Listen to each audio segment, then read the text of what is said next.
Hi all, welcome back to another lecture of DBMS, and in this lecture we will be learning about base properties. So base properties are applicable in NoSQL databases, like how we studied about ACID properties in SQL databases. So we'll be learning about base properties, what does it stands for, and what every term means. So basically base BA stands for basically available, S stands for soft state, and E stands for eventually consistent. And then we'll last end up the session by learning about the main difference between the base property and ACID property. So this video is going to be interesting and important. So stay tuned and let's begin with the very first topic, which is base properties. What are base properties? So basically available, soft state and eventual consistent is a fundamental approach used in NoSQL database, providing an alternative to strict ACID properties which we use in SQL database. So it is, you can say, the alternative of ACID properties which we use in SQL database or relational database. A base property is applicable for NoSQL database. So what each and every term means? So basically available means it ensures that the system remains operational even during failure. So even during failures, even some servers might go down, the system should be available. Even the data has not been updated at that moment, it is okay, but the data should be available there. Next is soft state. So data may be temporarily inconsistent. So that's what it might happen. The data might be, temporarily inconsistent, but the data should be available. And eventually consistent means all nodes with eventually becomes consistent. So for some time data might be temporarily inconsistent, but after some time it should be updated and all the nodes data should be consistent after some time. About what we were talking here. So let's suppose in a IRCTC you booked a ticket. So for that moment you have been showed that waiting list is 10. Okay. So even after that, it might happen that 5% has cancelled the ticket. Okay. The ticket. But at that time it has not, in your PNR status, it is still showing waiting list 10. After some time, like even if you have booked your ticket, after some time the waiting list will show 5. Or after that, if let's suppose 5 more people has cancelled the ticket, then you got a seat reserved.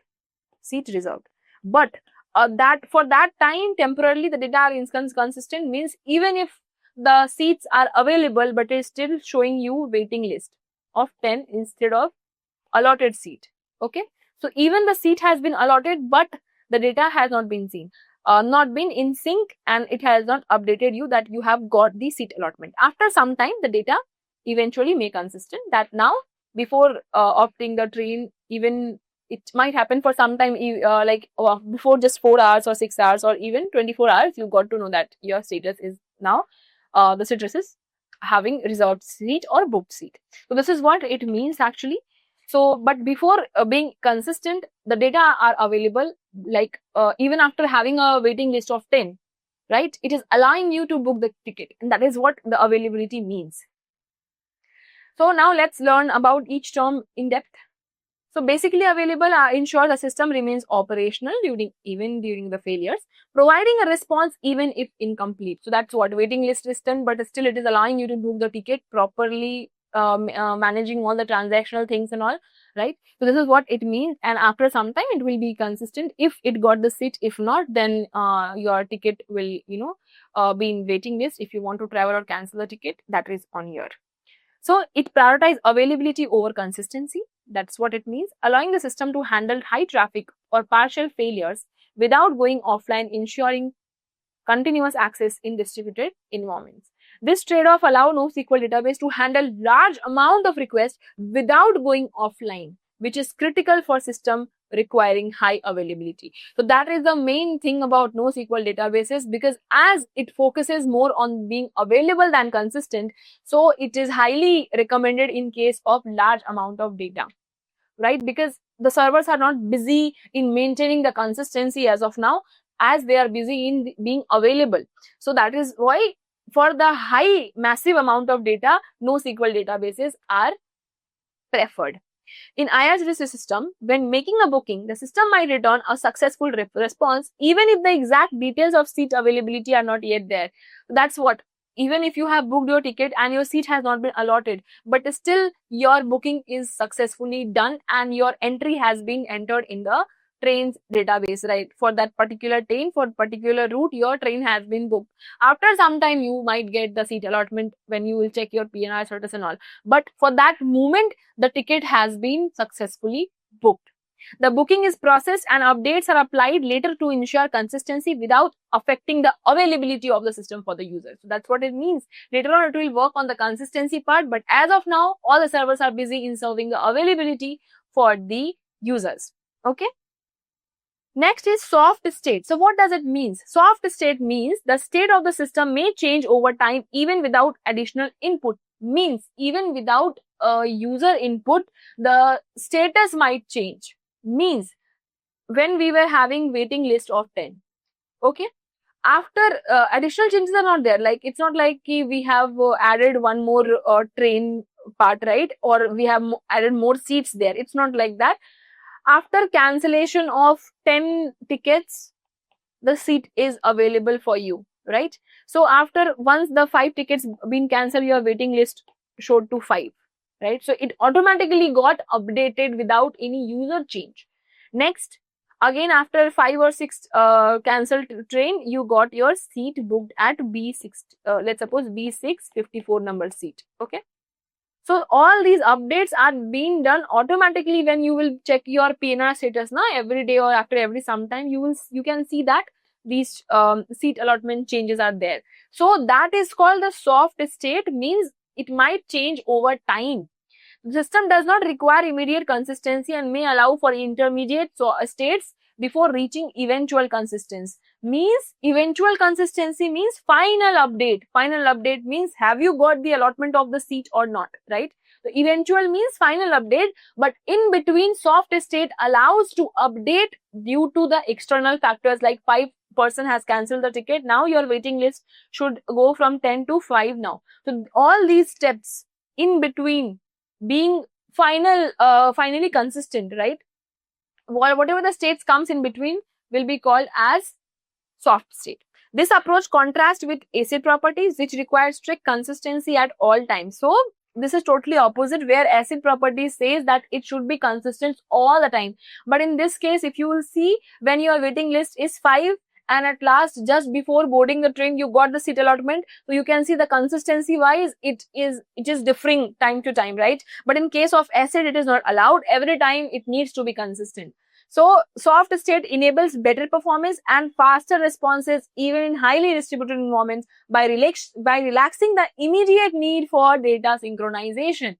Because immediate need for data synchronization, and every time maintaining the consistency will be like handling this thing will be so complex that it might not perform well when the data are too high. That is why NoSQL database, to maintain, even to perform good and highly efficiently even when the data are in massive amount, it thinks that let's do the consistency part later on. Let's try to focus on the availability part, and that is a very, very big advantage of the NoSQL database. Okay, so that's what the soft state says. In the IRCTC system, after booking a ticket, the exact seat allocation might be updated at later stages across different servers. The system does not need to ensure immediate synchronization of booking details across all locations, but will eventually update the corrected state. It will eventually update you later on, but as of now, seat allotment is not required. So whatever is not required, whatever you can update it later on also, and it will be fine. It will work on that part later on. So that's what soft state means. Before coming to eventual and final consistent, it might be updated in between. That is what soft state means. Last is eventual consistency, means final update. That is what just before boarding the train you got your seat number, booking allotment. That is the final state of your booking status, right? So it ensures that data will be eventually become consistent across all nodes in a distributed database, but immediate consistency is not guaranteed. This allows for temporary inconsistency in data. So basically, eventually consistent means at the final you will get your seat allotment. But in the meanwhile, before boarding the train, before the seat has been allotted to you, your seat will be inconsistent. Means waiting list 2, waiting list 10, waiting list 5, waiting list 2, and now you got the seat. So that's what this allows temporarily inconsistency of data with assurance that they will be resolved after a period of time. So after some time it will be resolved. In practice, eventual consistency ensures that while users may see slight different data across different nodes, the system will converge to a single consistent state over typically through background process that synchronize data process nodes. So exactly for the data to be consistent, whatever the synchronization, background synchronization process needs to be performed so that you will get your seat allotment finally. That will be done later on, and that background servers will do that, but the front servers will be taking care of the availability of the data.